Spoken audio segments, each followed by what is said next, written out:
Live व्यवस्था के पुस्तक 14वीं अध्याय को ध्यान करें। प्रभु में प्रिय लोग, लाइव व्यवस्था के पुस्तक 14वीं अध्याय को आपके सामने रख लीजिए। लाइव व्यवस्था के पुस्तक 14वीं अध्याय में 57 वचन लिखा गया है।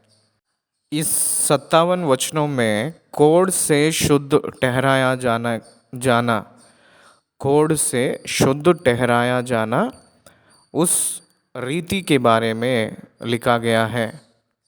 पहला 20 वचनों में एक धनी व्यक्ति को कोढ़ की बीमार होकर उसको वो बीमार से चंगा हुए के बाद उस व्यक्ति को याजक ने जो शुद्ध करने के लिए रीति दिया गया है 20 वचनों में, 21वीं वचन से लेकर 32वीं वचन तक एक गरीब व्यक्ति कुष्ठ यानी कोढ़ बीमार से होकर शुद्ध हुए के बाद यानी चंगा हुए के बाद फिर से वो समाज में जुड़ने के लिए, समाज में मिलने के लिए उस व्यक्ति के निमित्त किया जाने वाली शुद्ध की कार्यक्रम या रीति। उसके बाद 33 वचन से लेकर 53 वचन तक लिखा गया हुआ वचन की भाग में घर को ग्रसित हुआ कोढ़ या कोढ़, भवन का कोढ़ कहते हैं, इसको किस रीति से शुद्ध करना है उसके बारे में लिखा गया है। 54 वचन से लेकर 57 वचन के बीच में जो लिखा गया है उस वचन के भाग में शुद्ध होने के लिए लिखा गया हुआ व्यवस्था, चंगा पाकर फिर परमेश्वर के अनुग्रह से समाज में जुड़ने की व्यवस्था के बारे में लिखा गया है। Summary of leprosy and it's loss विवरण दिया गया है। आइए हम लोग पहले 20 वचनों में लिखा गया हुआ वचनों को ध्यान करें। इसमें प्रामुख्य रूप में हम लोगों को ये दिखाई देता है कि एक धनी व्यक्ति मतलब एबल टू एफोर्ड व्यवस्था के संबंधित रिवाज को पालन करने वाली एक योग्यता व्यक्ति को धनी कहा जाता है।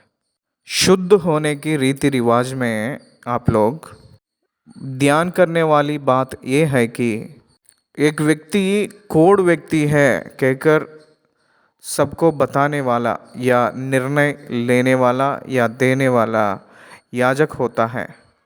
एक व्यक्ति कुष्ठ पाया है, एक व्यक्ति कोढ़ी हुआ है कहकर जो निर्धारण करने वाला याजक ही है, और कोढ़ की बीमारी से चंगा हुआ है कहकर निर्धारण करने वाला, निर्णय देने वाला भी याजक ही है। यीशु मसीह ने 10 लोगों को चंगा किए। सो जब उन 10 लोग जो पाए हैं चंगा, उसके वजह से लेवी लोगों के पास इसका मतलब याजक लोगों के पास जाकर उस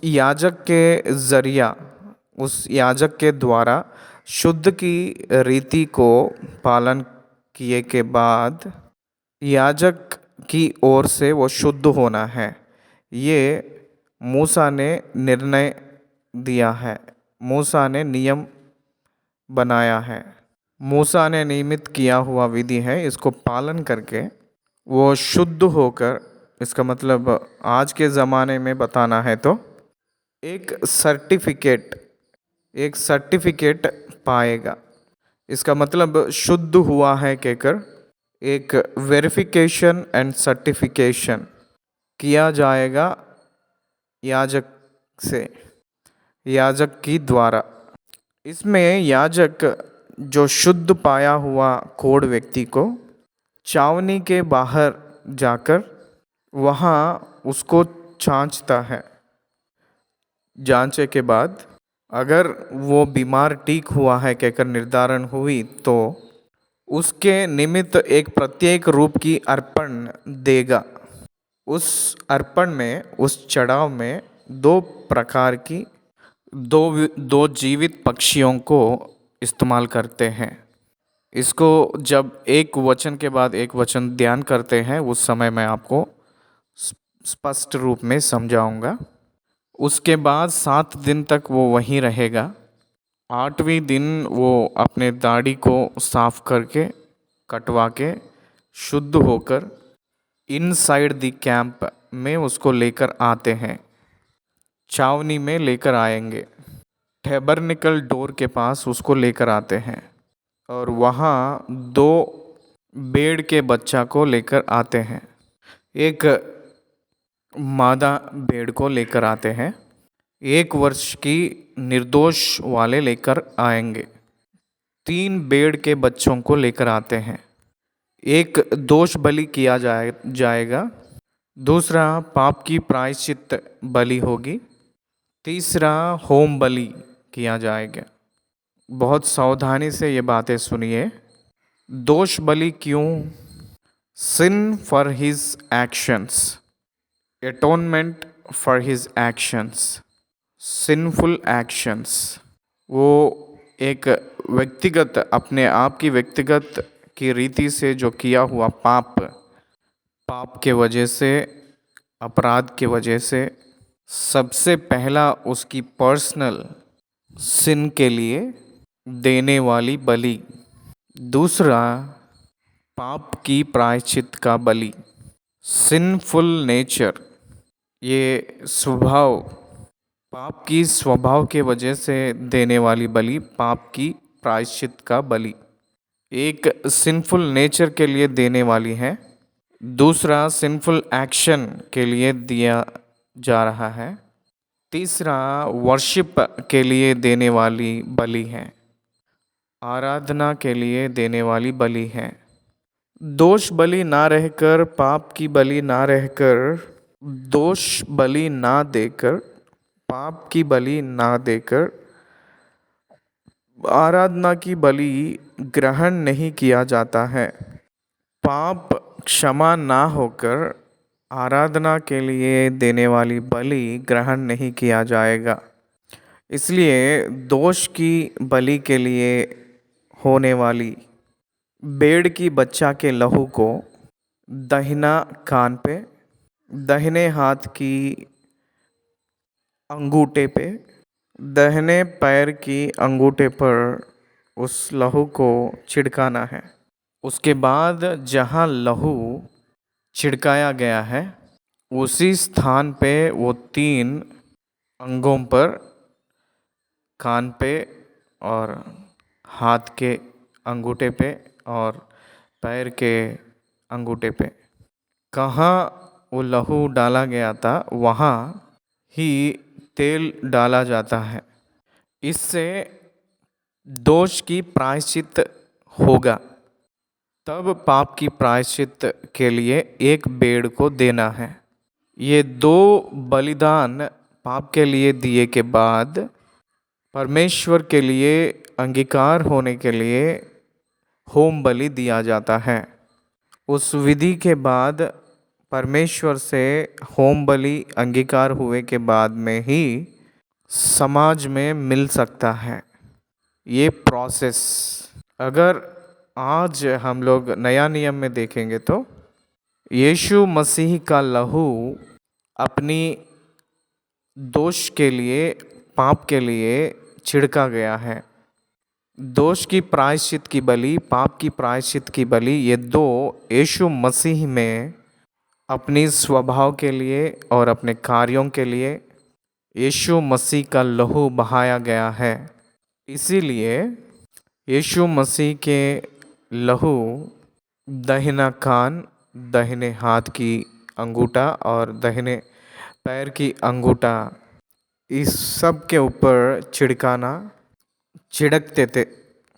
इसलिए मनुष्य शैतान की बात को मानकर अनाज्ञाकारी होकर किया हुआ कार्य, चला हुआ स्थान, कान से सुनना और हृदय से अधीन होना और अपने शरीर को पाप करने के लिए इस्तेमाल करता है मनुष्य ने। कान से सुनना हृदय के आज्ञाकारिता होकर अपने शरीर को पाप करने के लिए सौंपता है मनुष्य ने। इसलिए शैतान की आवाज़, उसकी स्वर की आवाज़ को आधीन होने के वजह से दहिना कान, इसका मतलब best listening, because of the sin, पाप के कारण परमेश्वर की बात नहीं सुने हैं हम लोग, शैतान की बात हम लोग सुने हैं। इसलिए दहिना कान और दहिना पैर करने वाली काम, चलना या चला हुआ स्थान। इसलिए एक मनुष्य ये तीनों कार्यों को ठीक कर लेना चाहिए। परमेश्वर की बात को आज्ञाकारी होकर चलना है, काम करना है और उसके अनुसार चलना है और सुनना है। ऐसे समझ आने के लिए ये तीन अंगों को लहू छिड़कना होती है।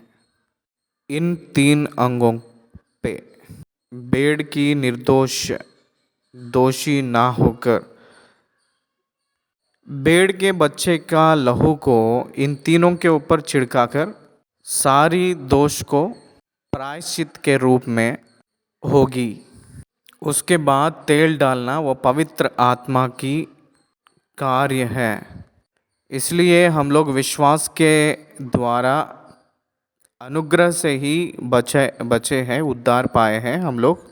पवित्र आत्मा इनड्वेलिंग के अंदर आना, इसके द्वारा उस उद्धार को पाकर आगे बढ़ते हुए परमेश्वर की दूसरी आगमन तक हम लोग रहे तो हम सब लोग उद्धार पाते हैं, बचते हैं।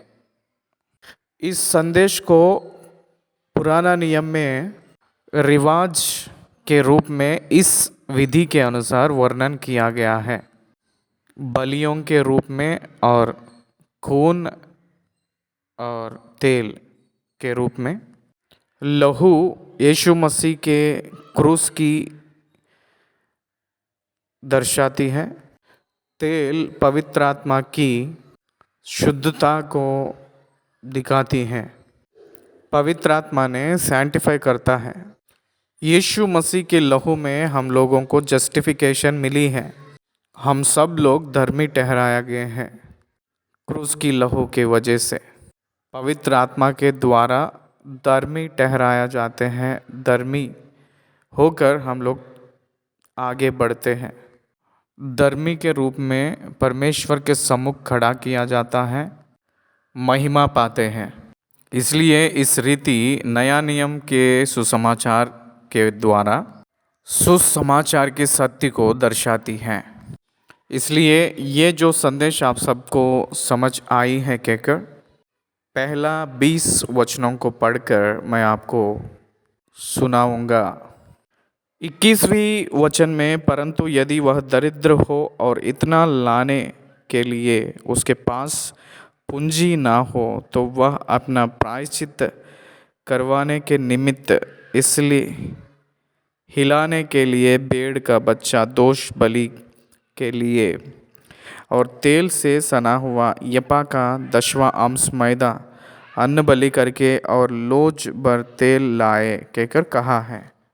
इसका मतलब 21वीं वचन से लेकर 32वीं वचन तक गरीब व्यक्ति ना ला सके तो, इसका मतलब एक वचन से लेकर 20वीं वचन तक लिखा गया हुआ विधि जो है उसको अपने आर्थिक परिस्थिति की वजह से एक गरीब व्यक्ति ना ला सकता है।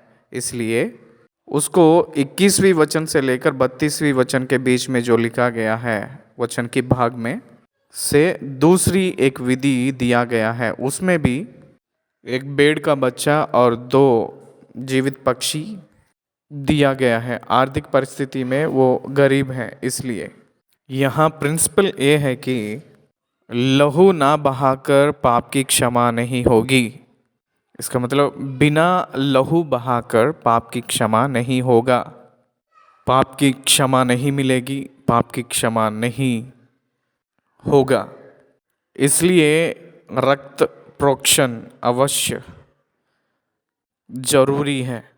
लहू की प्रोक्षण, लहू की बहाने की वजह से और पवित्र तेल की अभिषेक की वजह से, क्रूस की लहू से, पवित्र आत्मा से हम सब लोग संपूर्ण उद्धार में प्रवेश होंगे। परमेश्वर से अंगीकार होकर परमेश्वर के सम्मुख आ सकते हैं। ये हम लोग समझना चाहिए। आइए हम लोग पहली वचन से लेकर 20वीं वचन तक पढ़ते हुए, जो मैं कहा गया था यही बातें इसमें लिखा हुआ है, आइए ध्यान करें। फिर यहोवा मूसा से कहा, ये परमेश्वर यहोवा मूसा को बोले हैं, कहे हैं।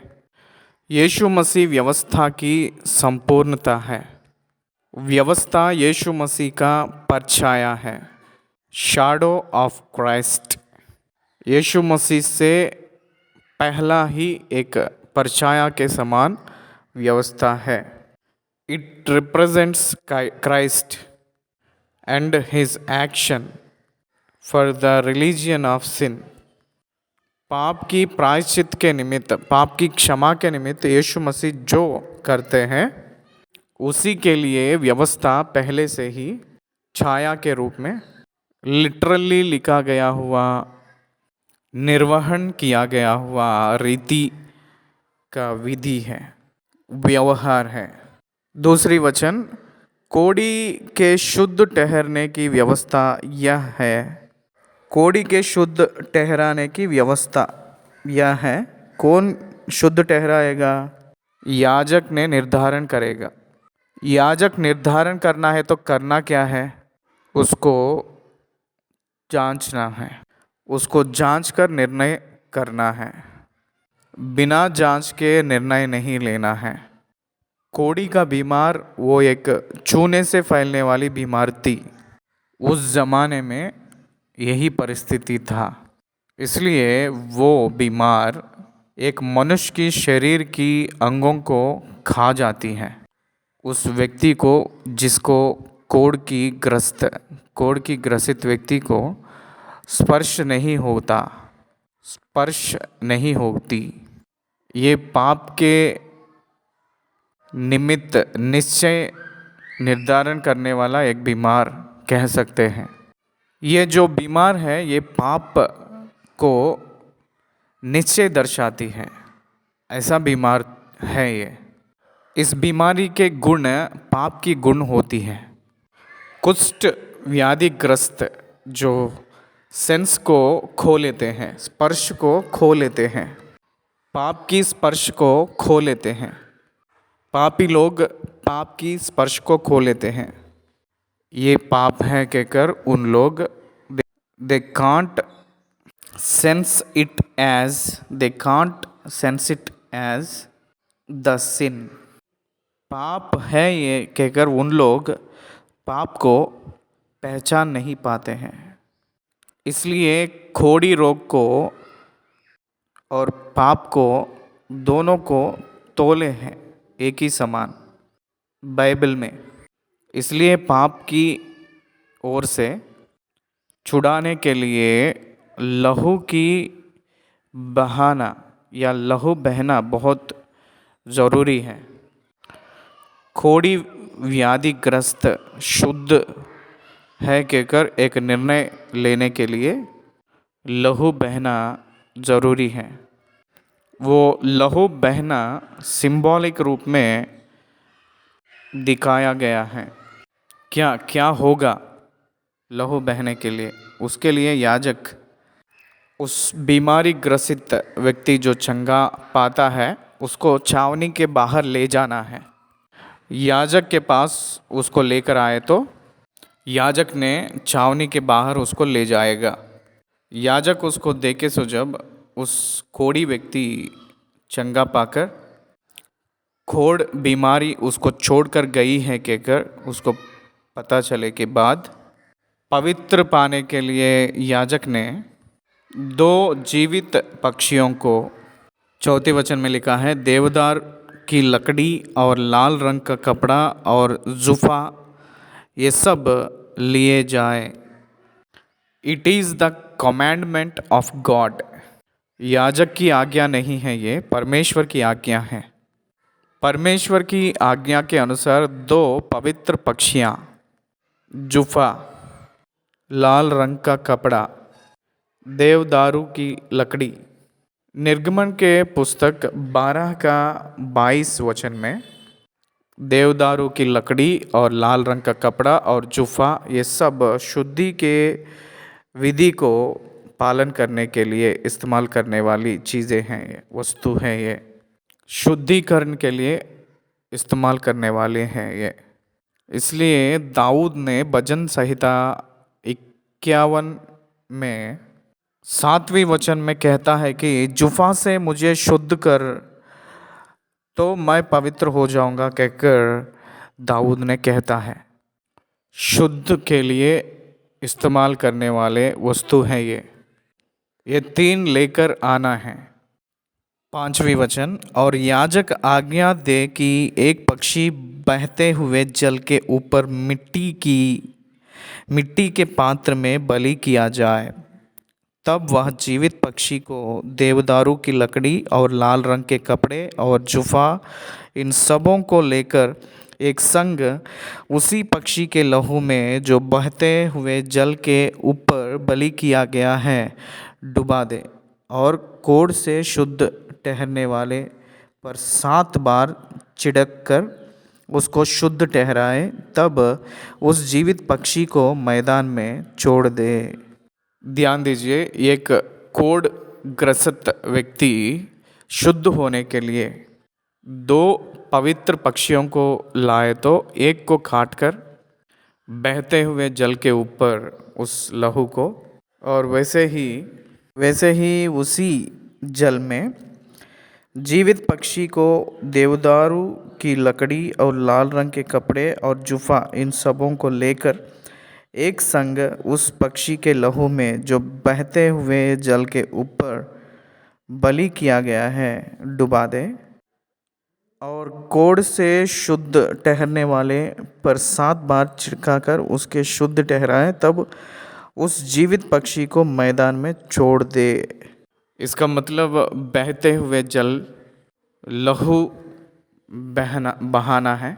वो जल के ऊपर बहाकर वो 3 वस्तुओं को उस पक्षी के साथ डुबाकर ऊपर उठाना है। ये क्या है कहकर हम ध्यान करेंगे तो पवित्र पक्षी की लहू और एक पक्षी को छुड़ा रही है। 2 पक्षियों में एक पक्षी वध किया जा रहा है और दूसरी पक्षी छुड़ाया जा रहा है। कब वो लहू बहाए थे, उस लहू बहाना शुद्ध हुए के बाद, ये एक सुसमाचार के संदेश को दर्शा रही है। पवित्र पक्षी यीशु मसीह की लहू को दर्शा रही हैं, एक पापी को पवित्र बनाकर बाहर छोड़ रही हैं, समाज में भेज रही हैं।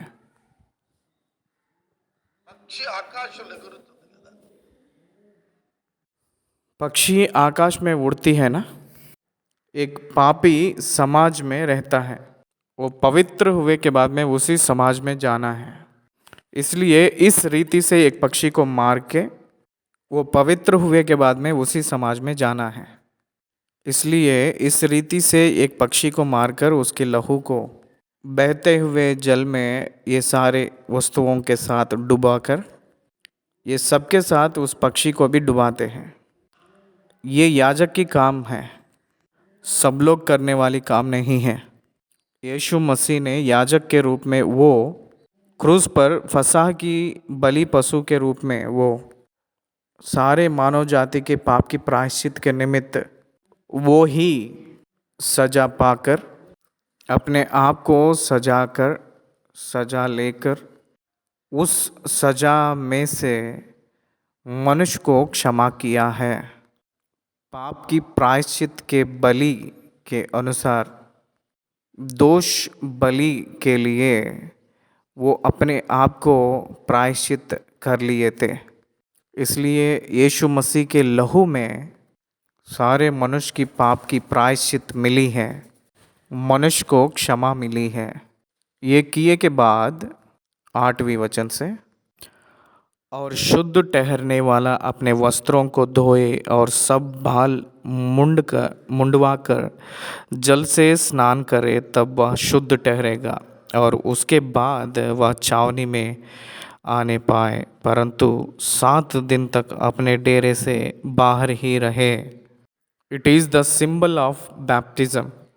बपतिस्मा में एक व्यक्ति अपने अंदरूनी अंतर्गत शुद्धि के लिए बाह्य के संबंधित जल के द्वारा शुद्ध है कहकर प्रचार किया जाते हैं।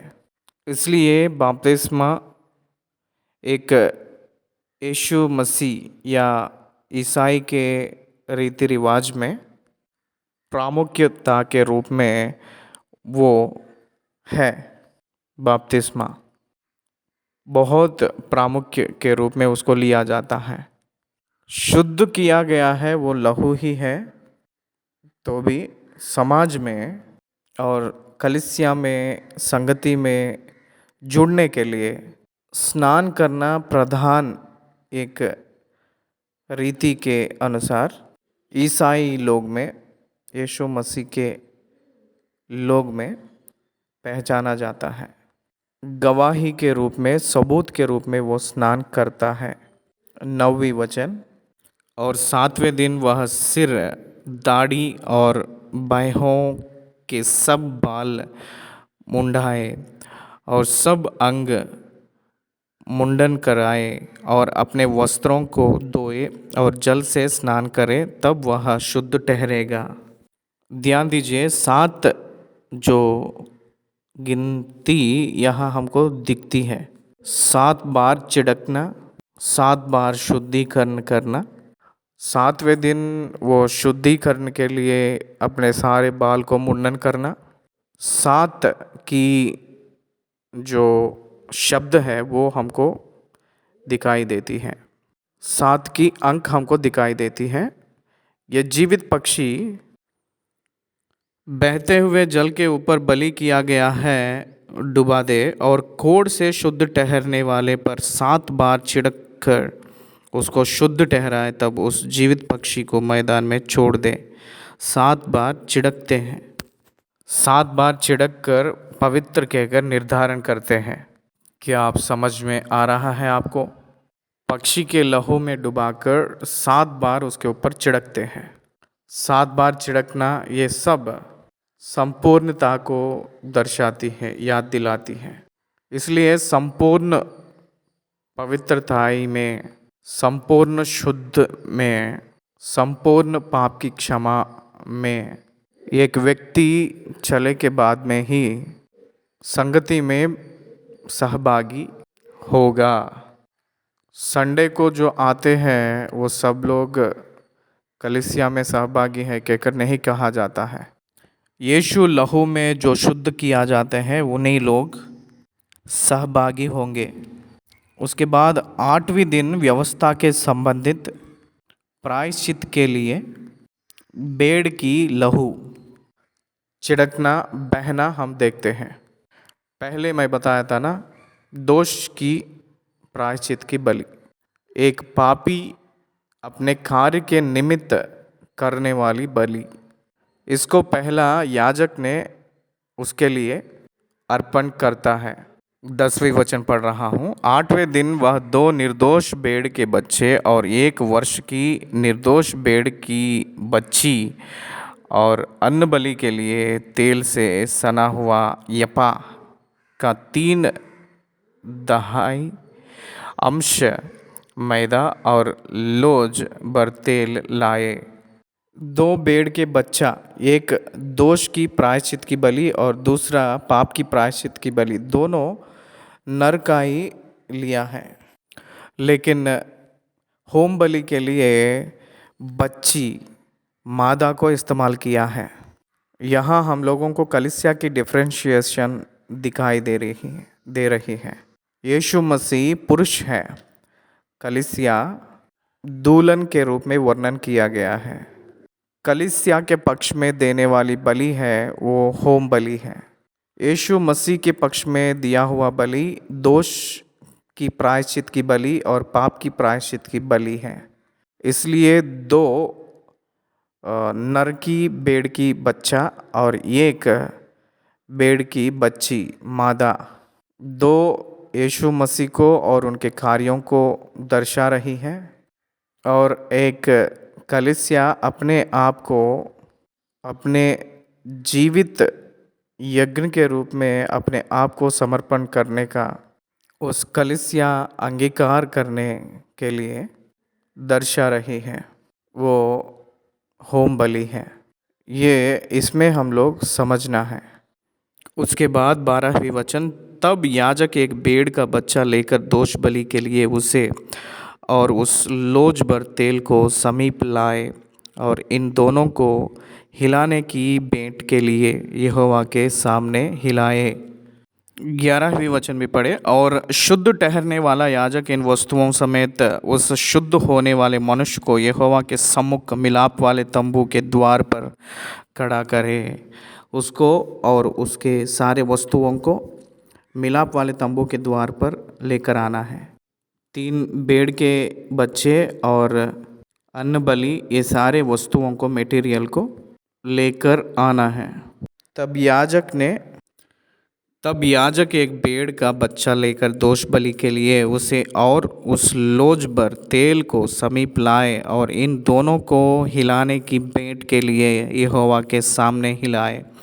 और वह उस भेड़ के बच्चे को उसी स्थान में जहाँ वह पाप बलि और होम बलि पशुओं का बलिदान किया करेगा, अर्थात पवित्र स्थान में बलिदान करे, क्योंकि जैसा पाप बलि याजक का निज भाग होगा, वैसा ही दोष बलि भी उसी का निज भाग ठहरेगा, वह परम पवित्र है।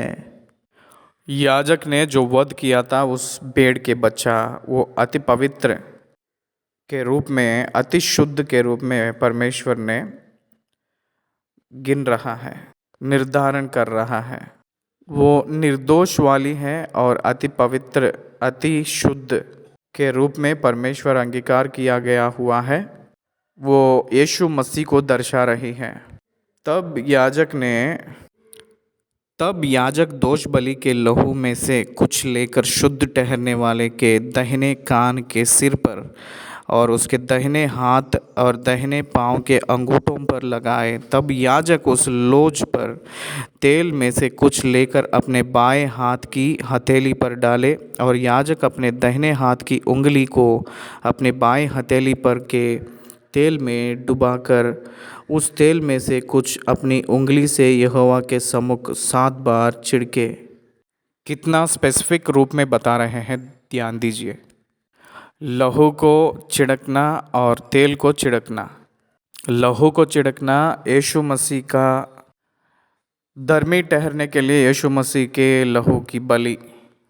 तेल का छिड़कना संपूर्ण पवित्रताई के रूप में परमेश्वर के सम्मुख खड़े होने के लिए और महिमा करने के लिए जो जरूरी है, उस शुद्धता को शुद्धिकरण के लिए प्रत्येक रूप की अभिषेक। ध्यान से सुनिए, एक व्यक्ति बचने के लिए, पाप की प्रायश्चित के लिए यीशु मसीह के लहू ज़रूरी है। उस व्यक्ति को पवित्र बनाने के लिए जो ज़रूरी है, पवित्र तेल की दर्शाने के लिए पवित्र आत्मा परमेश्वर। एक मनुष्य ने विश्वास किए के बाद में फिर से पाप किए तो उसको कबूल करवा के उसको प्रभु के लहू में शुद्धिकरण करने के लिए सामर्थी परमेश्वर की आत्मा, उस रीति से विश्वासी अपने आप को शुद्धिकरण करते हुए परमेश्वर के सम्मुख अपने पापों को कबूल करके पछता के परमेश्वर की ओर से शुद्ध होते हुए धर्मी के रूप में, प्रैक्टिकल के रूप में आगे बढ़ते हुए पुनरुत्थान के समय परमेश्वर की आत्मा से संपूर्णता के रूप में और धर्मी के रूप में किया हुआ गया हो, किया हुआ जैसे परमेश्वर के सम्मुख में अंगीकार हुए सो जैसे बनाकर उसको प्रभु के सम्मुख भेजेगा याजक। ये सारे प्रोग्रामिंग के लिए यहाँ जो लाइव व्यवस्था 14वीं अध्याय में लिखा गया हुआ वर्णन एक्ट के रूप में काफ़ी है कहकर मैं निवेदन कर रहा हूँ। 16वीं वचन। उस समय और याजक अपने दाहिने हाथ की उंगली को अपनी बाईं हथेली पर के तेल में डुबाकर उस तेल में से कुछ अपनी उंगली से यहोवा के सम्मुख 7 बार छिड़के, और जो तेल उसकी हथेली पर रह जाएगा याजक उसमें से कुछ शुद्ध होने वाले के दाहिने कान के सिर पर और उसके दाहिने हाथ और दाहिने पांव के अंगूठों पर दोष बलि के लहू के ऊपर लगाए, और जो तेल याजक की हथेली पर रह जाए उसको वह शुद्ध होने वाले के सिर पर डाल दे, और याजक उसके लिए यहोवा के सामने प्रायश्चित करे। याजक पाप बलि को भी चढ़ाकर उसके लिए जो अपने अशुद्धता से शुद्ध होने वाला हो प्रायश्चित करे, और उसके बाद होम बलि पशु का बलिदान करके। क्या आपको समझ आ रही है? एक व्यक्ति परमेश्वर के सम्मुख वो अपने आप को समर्पण करना है तो पहले वो उसकी पाप क्षमा किया जाना है।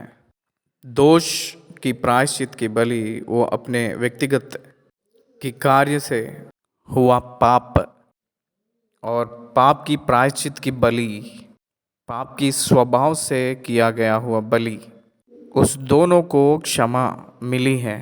मिले के बाद में ही वो पवित्र आत्मा से छूकर उसके बाद में ही होम बलि देने के लिए योग्य है। होम बलि आराधना को दर्शाती है। आखिरी वचन 20वीं वचन। अन्न बलि समेत वेदी पर चढ़ाए और याजक उसके लिए प्रायश्चित करे और वह शुद्ध ठहरेगा। वो पवित्र होना है तो याजक जो करता है वही कार्य प्रामुख्य है। वो अपने आप पवित्र नहीं बनेगा। He cannot declare himself as holy one। कोई भी मनुष्य अपने आप को परमेश्वर के सम्मुख मैं पवित्र हूँ कहकर नहीं बोल पाएगा अपने कार्यों से। याजक के कार्य से परमेश्वर दिया गया हुआ विधि के अनुसार लहू छिड़कने के वजह से तेल की अभिषेक की ओर से ही केवल कहा जाता है कि वो पवित्र है कहकर, शुद्ध है कहकर। इसलिए कोई भी मनुष्य अपने आप को परमेश्वर के सम्मुख शुद्ध पवित्र धर्मी नहीं होगा। यीशु मसीह जो याजक के रूप में क्रूस पर बलि होकर उसी त्याग के वजह से उनकी आत्मा का कार्य के वजह से ही वो पवित्र धर्मी और शुद्ध के रूप में निर्धारित होकर पवित्र के रूप में परमेश्वर की आत्मा की ओर से किया जाकर प्रभु के सम्मुख जाने के लिए योग्य होगा। 21वीं वचन से लेकर 32वीं वचन तक लिखा गया हुआ वचन की भाग। एक गरीब व्यक्ति कोढ़ बीमारी से ग्रसित होकर फिर शुद्ध हुआ व्यक्ति, चंगा हुआ व्यक्ति व्यवस्था के रीति के अनुसार याजक की ओर से शुद्ध होने की विधि लिखा गया है। इसी अध्याय में 1 से लेकर 20 वचनों में, लाइव व्यवस्था 14वीं अध्याय 1 से 20 वचनों में धनी व्यक्ति की अर्पण के बारे में लिखा गया है। अब जो हम देखने जा रहे हैं ये गरीब व्यक्ति के लिए लिखा गया हुआ विवरण। 21वीं वचन से लेकर 32वीं वचन तक। 21वीं वचन। परंतु यदि वह दरिद्र हो और इतना लाने के लिए उसके पास पूंजी ना हो, इसका मतलब गरीब व्यक्ति है। इसका मतलब 3 भेड़ के बच्चों को, अन्न बलि के वस्तुओं को खरीदने के लिए जो पैसा नहीं है, उस परिवार, गरीबी परिवार, इस रीति के व्यक्ति को एक ही संदेश है, पालन करने के लिए आर्थिक परिस्थिति की समझकर लिखा हुआ विधि है। दोष की बलि के निमित्त एक ही भेड़ का बच्चा, नर का बच्चा को लेकर आना है। पाप की प्रायश्चित के निमित्त और होम बलि के निमित्त 2 कबूतर के बच्चियों को लेकर आना है, नहीं तो फंडूक लेकर आना है।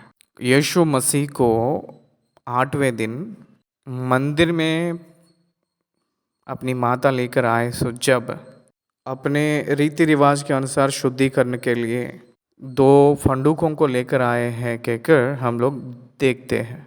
इसका मतलब वो लोग गरीब लोग हैं कहकर अर्थ आती है। जो लोग भेड़ के स्थान में फंडूकों को या कबूतर के बच्चों को ले देते हैं, उन लोग गरीब लोग हैं कहकर अर्थ आती है।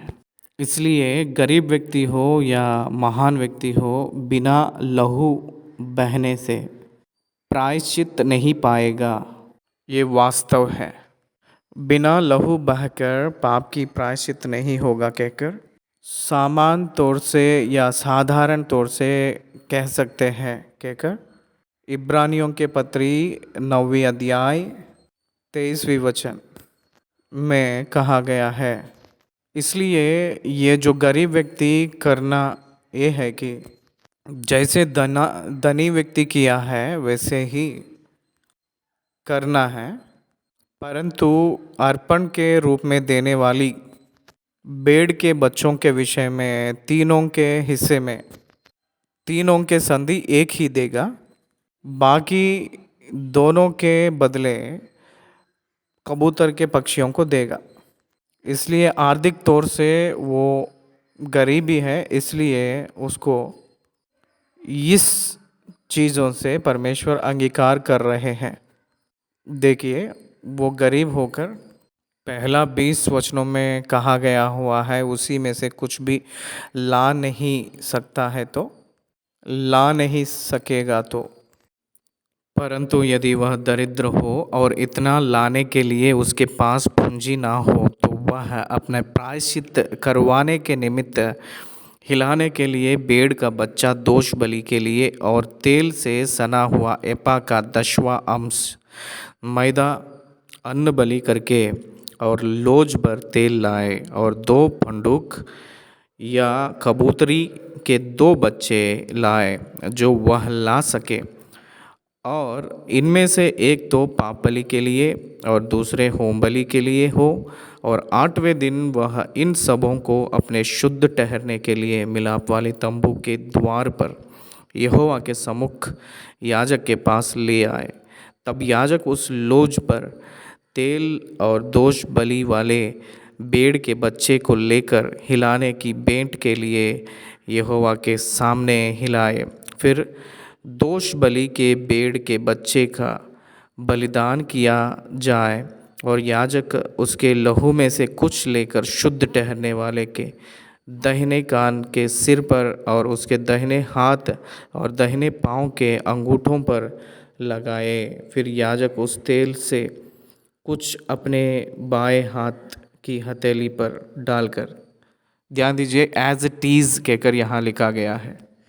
यहाँ हम लोग दोष बलि के निमित्त दिए सो जैसा हम देख रहे हैं, दोष बलि sin for his own actions, atonement for his own sinful actions, इसी के लिए दिया जा रहा है।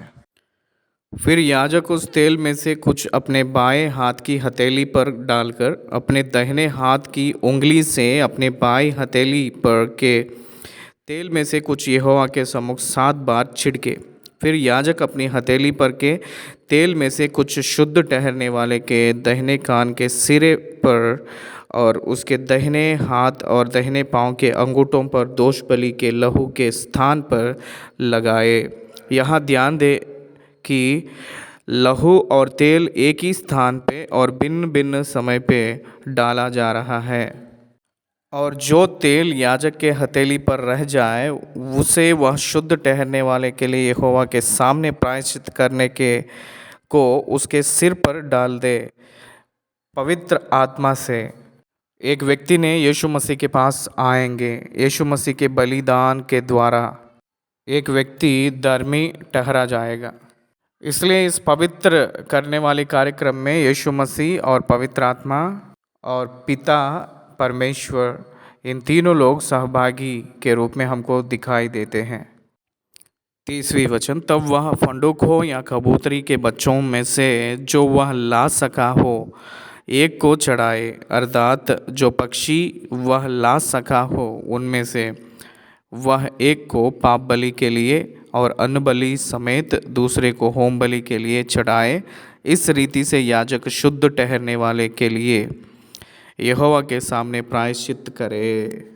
इसको गरीब व्यक्ति उसके सामर्थ्य की ओर से जो नहीं ला पाता है, इसलिए इस सब को लेकर आएगा तो परमेश्वर उसको ग्रहण करता है। 32वें वचन में लिखा है, जिसे कोढ़ की व्याधि हुई हो और उसके इतनी पूंजी ना हो कि वह शुद्ध ठहरने की सामग्री को ला सके, तो उसके लिए यही व्यवस्था है। इस विधि के अनुसार एक गरीब व्यक्ति शुद्ध होने के लिए शुद्धिकरण होकर प्रचार किया जाएगा कि प्रकट किया जाएगा कि ये शुद्ध है कहकर याजक के द्वारा, ऐसे यहाँ तक कहा जा रही है। 33 वचन से लेकर 53 वचन में लिखा गया हुआ भवन का खोड़ यानी घर की खोड़ के बारे में, शुद्धिकरण की विधि के बारे में लिखा गया है। भवन का खोड़ के लिए शुद्ध होने के विवरण यहाँ लिखा गया है। सबसे पहले ध्यान से सुनेंगे, उसके बाद हम लोग वचन को ध्यान करेंगे। वो ही खुद खोड़ की बीमारी घर को दिए है कहकर 34वीं वचन में कह रहा है परमेश्वर ने, जब तुम लोग कानान देश में पहुँचो जिसे मैं तुम्हारे निज भूमि होने के लिए तुम्हें देता हूँ, उस समय यदि मैं कोढ़ की व्याधि तुम्हारे अधिकार के किसी घर में दिखाऊं, कोढ़ की बीमारी तुम्हारे अधिकार के किसी घर में दिखाऊं, मैं कोढ़ का बीमार दिखाऊं कहकर कहा है। इसका मतलब वो व्यक्ति उस परिवार में जो रहता है, उन लोगों के पापों के वजह से वो घर शिक्षा पाती हैं, उन लोग सजा पाते हैं, वो घर भी सजा पाती है।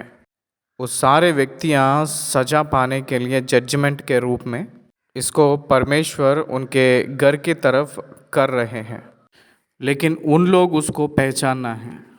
हमारे घर, हमारे परिवार परमेश्वर की जजमेंट को सामना कर रही हैं।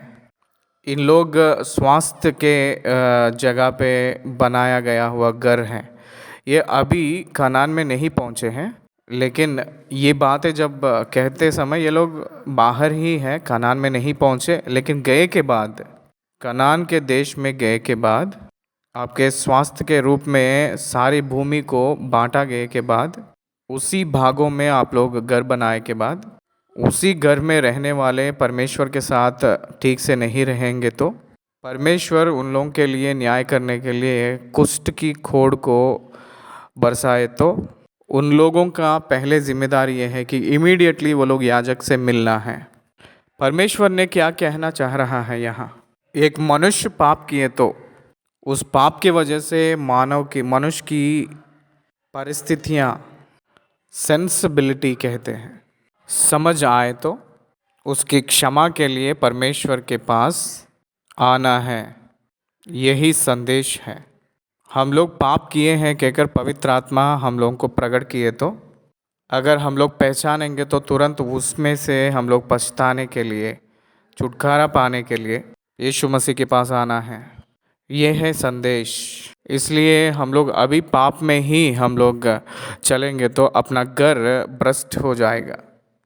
इसलिए उस प्रभाव के ऊपर ये निर्भर होगा, परमेश्वर बरसाया हुआ उस जजमेंट उस घर के ऊपर, खोड़ उस प्रभाव के ऊपर, उस घर के प्रभाव पर निर्भर रहती है।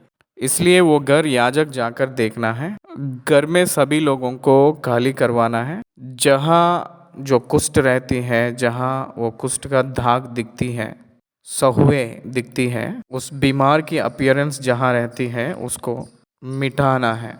अगर पत्थरों पे रहेंगे तो पत्थर को हटाना है, अगर वो प्लास्टरिंग के ऊपर रहेगा तो उसको खिसकना है, निकाल देना है। उसी स्थान में new things, new place replace करना है। किए के बाद 1 वीक ऑब्जर्वेशन में रखना है। 1 वीक के बाद याजक फिर वापस आकर देखना है। देखे सो जब वो बीता हुआ जो सहुए एक पल में भी एक छोटा सा दाग भी नहीं दिख कर रहेगा तो वो शुद्ध है कहकर हम कह सकते हैं। वो घर पवित्र है कहकर, शुद्ध है कहकर कह सकते हैं, निवास की योग्य है कहकर कह सकते हैं। वो याजक जब वो पवित्र है कहकर डिक्लेयर करेगा तब एक प्रत्येक सेरेमोनियल, प्रत्येक शुद्धि का रिवाज एक निर्वहन करना है। उसके निमित्त वो लोग करने का कोड व्यक्ति लोगों के साथ जैसे किए थे वैसे ही 2 कबूतरी को या 2 पंडुकों को लेकर अर्पण बलि चढ़ाना है। वैसे अर्पण किए के बाद में ही वो घर प्रायश्चित होगी कहकर कहा गया है। ये मैं एक के बाद एक आयत पढ़कर आपको समझाऊंगा। 33वीं वचन से 33 वचन से लेकर 53 वचन तक पढ़ते हुए हम लोग इस ट्रूथ को एस्टैब्लिश करते हुए आगे बढ़े। फिर यहोवा ने मूसा और हारून से कहा, दोनों से कहा है कहकर लिखा है। 14वीं अध्याय पहली वचन में हम देखेंगे तो फिर यहोवा ने मूसा से कहा, वहाँ तो एक ही है। यहाँ देखेंगे तो हारून भी यहाँ प्रधान याजक है।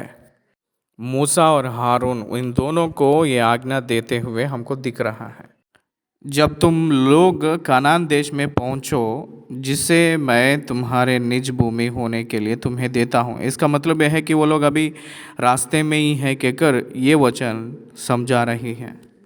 वो लोग अभी भी कनान में नहीं पहुँचे हैं। मैं तुम्हारे निज भूमि होने के लिए तुम्हें देता हूँ। उस समय यदि मैं कोढ़ की व्याधि तुम्हारे अधिकार के किसी घर में दिखाऊँ तो, अगर मैं कोढ़ की व्याधि दिखाऊंगा तो this is the judgment of sin of that family who dwells in that home. उस घर पे कौन निवास कर रहे हैं? उन लोगों को, उन लोगों की पाप के वजह से उनके घर में मैं कोढ़ की व्याधि को उस घर पे दिखाऊंगा। ध्यान दे रहे हैं, अगर वो ठीक नहीं रहेगा तो सारे घर को घिराकर कूड़ा के रूप में उठाकर फेंकना पड़ेगा। कंडमनेशन, स्वास्थ्य के रूप में जो घर है उसको, निज भूमि के रूप में जो घर है उसको गिराने के लिए कह रहे हैं। स्वास्थ्य का मतलब निज भूमि, निज अपना। डिवाइन जजमेंट्स उस रीति से रहते थे, परमेश्वर की वचन कह रही है। ये पुराना नियम में इस्राएली लोगों के लिए नियमित किया गया हुआ नियम कानून है। इसमें कि सारांश या पाठ सुसमाचार में हम लोगों को अप्लाई होती है। उस घर की मालिक याजक के पास आकर, तो जिसका वह घर हो वह आकर याजक को बता दे कि ये मुझे ऐसे दिखाई पड़ता है कि घर में मानो कोई व्याधि है, तो ये जो जिम्मेदारी उस घर की मालिक का है। अगर वो व्याधि दिखा है मालिक को तो वो रहस्य में छिपाना नहीं है उसको, उसी रीति से वो लोग रहना नहीं चाहिए। उसके वजह से उन लोगों को मृत्यु संभव होगा, उसके वजह से उन लोगों का हेल्थ खराब होगी। इसलिए वो लोग तुरंत याजक के पास आकर इन्फॉर्म करना है। इसलिए ये पाप दिखते ही पाप को मिटाने के लिए, पाप की प्रायश्चित करने के लिए याजक के पास आकर बताना है। That is the system. यही विधि के अनुसार कहा गया है। एक व्यक्ति पापी है कहकर ग्रहण किए के बाद तुरंत प्रभु के चरणों में आकर क्षमा मांगना है, उसको ठीक करना है, शुद्ध करना है कहकर परमेश्वर से दुहाई देना है। ऐसे ये याद दिला रही है ये वचन। 36वें वचन, जब याजक आज्ञा दे कि उस घर में व्याधि देखने के लिए मेरे जाने से पहले उसे खाली करो। याजक उसी घर पे जाना है तो पहला वो घर के मालिक और वो घर के सारे चीज़ों को निकाल कर खाली करना है। उसके बाद उस घर को देखने के लिए याजक अंदर जाना है। तब वह उस व्याधि को देखे और यदि वह व्याधि घर की दीवारों पर हरी हरी या लाल लाल मानो खुदी हुई लकीरों के रूप में हो और ये लकीरें दीवार में गहरी देख पड़ती हो। ध्यान दीजिए, कुष्ठ की बीमारी को आइडेंटिफाई करने की विधि अगर ह्यूमन बॉडी के रूप में है तो उस जो कुष्ठ कोड ह्यूमन बॉडी के जो बॉडी दिखता है उससे भी थोड़ा गहरा रहती है, वैसे ही घर में दीवार से भी थोड़ा अंदर रहती हैं। इसका मतलब वहाँ इन्फेक्शियस कंडीशंस हैं, बैक्टीरियल इन्फेक्शंस कारण के वजह से वहाँ उस रीति के कोड दीवार पे रहेगी। उस घर पे निवास करना वो एक क्षेम नहीं है, इसलिए याजक बाहर आकर उस घर में से घर की बाहर आकर तो याजक घर से बाहर द्वार पर जाकर घर को 7 दिन तक बंद कर रखे और 7वें दिन याजक आकर देखे और यदि वह व्याधि घर की दीवारों पर फैल गई हो तो याजक आज्ञा दे कि जिन पत्थरों को व्याधि है उन्हें निकालकर नगर से बाहर किसी अशुद्ध स्थान में फेंक दे। याजक के आज्ञा के अनुसार वो सब शुद्ध करना है, वो सब खाली करना है, क्योंकि वो दूसरों के पास ना फैलने के लिए ऐसे करना है। क्योंकि पाप विस्तीर्ण होगा, पाप फैलेगा तो उसका प्रभाव दूसरों के ऊपर ना होने के लिए, इसलिए यहाँ कह रहा है कि और वह घर के भीतर ही भीतर चारों ओर कुरछवाए और वह कुरछना की मिट्टी नगर से बाहर किसी अशुद्ध स्थान में डाली जाए और उन पत्थरों के स्थान में और दूसरे पत्थर लेकर लगाए और याजक ताज़ा गारा लेकर घर की चुड़ाई करे। यदि पत्थरों के निकाले जाने और घर के कुर्छे और ले से जाने के बाद वह व्याधि फिर घर में फूट निकले, अगर वहाँ वो फैल रही है तो वहाँ एक कोड है कहकर हम पहचानना है। आफ्टर रिपेयर फिर आकर देखे सो जब अगर वो स्प्रेड हुई है तो उस घर में कोड है, वो निवास के लिए काम नहीं आएगा, निकम्मा है कहकर कह सकते हैं।